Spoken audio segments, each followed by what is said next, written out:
Hello to everyone. This is Viewpoint on Noyan Tapan TV, and I am Benyamin Poghosyan.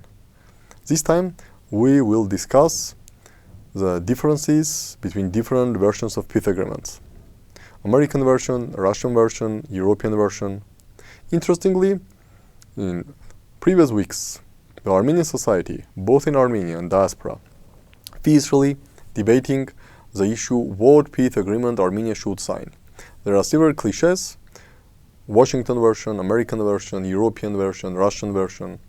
But there is a very few understanding, if any, what does these versions means. Even no one is sure if there is such versions, because all these are based on rumors, on some leakages in different sources of information, social media, Telegram channels, and etc. During Valdai Club discussion, Russian President Putin confirms the existence of so-called Washington version, telling that according to this version, Nagorno-Karabakh should be part of Azerbaijan, or at least Nagorno-Karabakh is going to be recognized as part of Azerbaijan.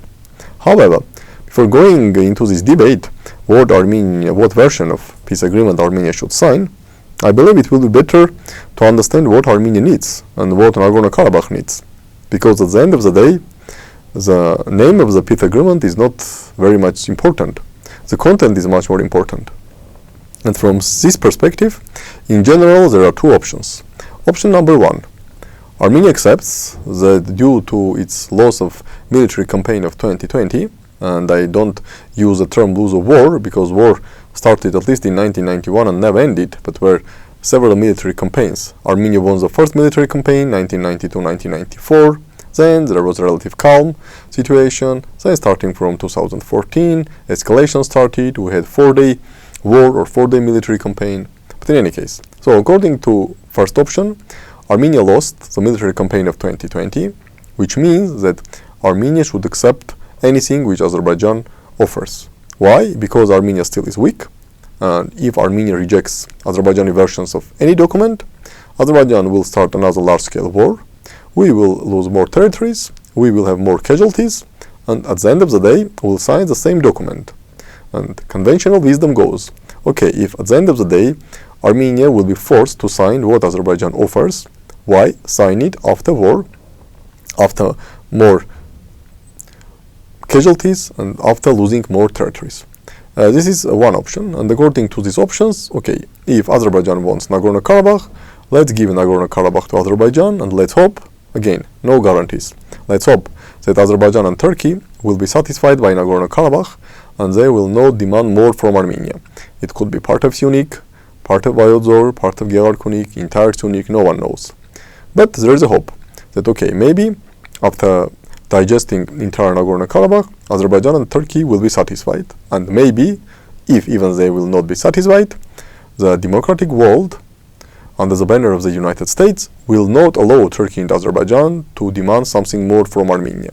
They will say, okay, Armenia is a poor country, Armenia already gave Nagorno-Karabakh, so please, Azerbaijan and Turkey, be satisfied and don't put more pressure on poor and small Armenia. This is one option. The second option goes that, okay, yes, Armenia lost the military campaign of 2020, but it does not mean that Armenia is so weak that Armenia is forced to capitulate. Or, putting in other wording, it does not mean that Armenia is so weak that Armenia has no other options than to capitulate. And then, the second option tells that, okay, even if we capitulate and even if we say goodbye to Nagorno-Karabakh, there are absolutely no guarantees that Turkey and Azerbaijan will be satisfied and will not put more pressure on Armenia, trying to take more territories. And second, there are no guarantees that United States, European Union, or United States and France, or Germany, Great Britain, anyone, will put sufficient pressure on Turkey and Azerbaijan, telling them, okay, be satisfied with Nagorno-Karabakh, and forget about Armenia, and let this old, civilized nation to enjoy its life. So from the second perspective, or second option, because there are no such guarantees, then giving Nagorno-Karabakh to Azerbaijan makes no sense. Because in this case, we're simply making it much easier for Azerbaijan and Turkey to continue their pressure on Armenia. Because as far as there is a Nagorno-Karabakh, at least some Turkish and Azerbaijani resources will be focused on defeating Nagorno-Karabakh, which means that less Azerbaijani and Turkish resources will be focused on putting additional pressure on Armenia, on opening the corridor, or taking some territories from Armenia. And of course, question may arise, but what the followers of the second option say about the potential large-scale new attack by Azerbaijan? Are they sure that Armenia is able to defend itself now? Of course, nobody can be sure what Armenian army can or cannot do during the potential new large-scale attack by Azerbaijan against Armenia. Let's call it the second 44-day war. However, we should not forget that Armenia and Azerbaijan, they are not on the moon. And there are other states here, powerful states with their geopolitical interest. We have Russia, we have Iran. Turkey, I already mentioned, is there fully supporting Azerbaijan. So the idea that because Armenian army now is weaker than Azerbaijani army, it means that Armenia should sign capitulation, and Armenia has no other options, because otherwise Azerbaijan simply will smash Armenia. This is not in line with the basic geopolitical thinking, because again, we have other actors here. So the followers of second option tell us that, okay, first, Armenia should not sign capitulation. Second, Armenia should use military and diplomatic efforts trying to at least postpone, again, if not prevent, at least postpone this new large-scale potential Azerbaijani attack, while using the time to increase its military capabilities, its economic capabilities, and its diplomatic capabilities. At the end of the day, the peace agreement or any document, we may call it peace agreement, we may call it capitulation, some may use other terms. The names are not important. The content is much more important. And here again, let it be Russian version, European version, American version, or Washington version, as was termed by Russian President Putin. The key for Armenia is not words. The key for Armenia is the content. And here again, we should understand that if Armenia says goodbye to Nagorno-Karabakh, by the way, this goodbye can be wrapped in very nice words about some direct dialogue between Azerbaijan and Nagorno-Karabakh, or between Baku and Stepanakert, about some guarantees that the rights of Armenians will be fully protected, that Armenians can learn Armenian languages in schools in Nagorno-Karabakh, then nobody will put pressure on them, and etc., etc. But unfortunately, in this part of the world, we fully understand that all these are idle talk.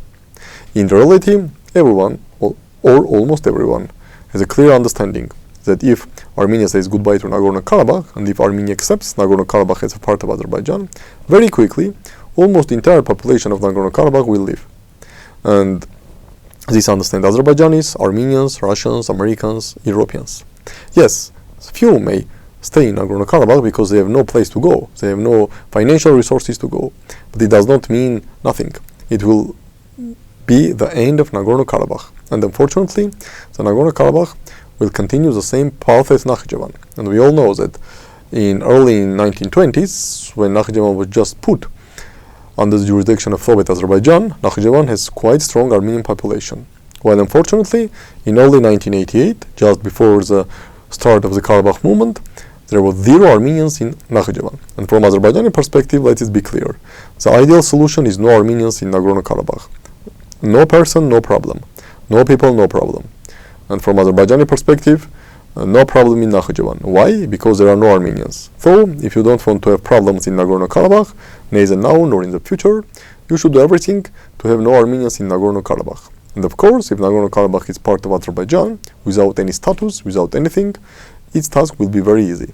So, the key for Armenia is not the names of the documents, peace agreement, non-peace agreement, memorandum of understanding, anything, or which from capital it's coming, from Brussels, from Washington, from Moscow.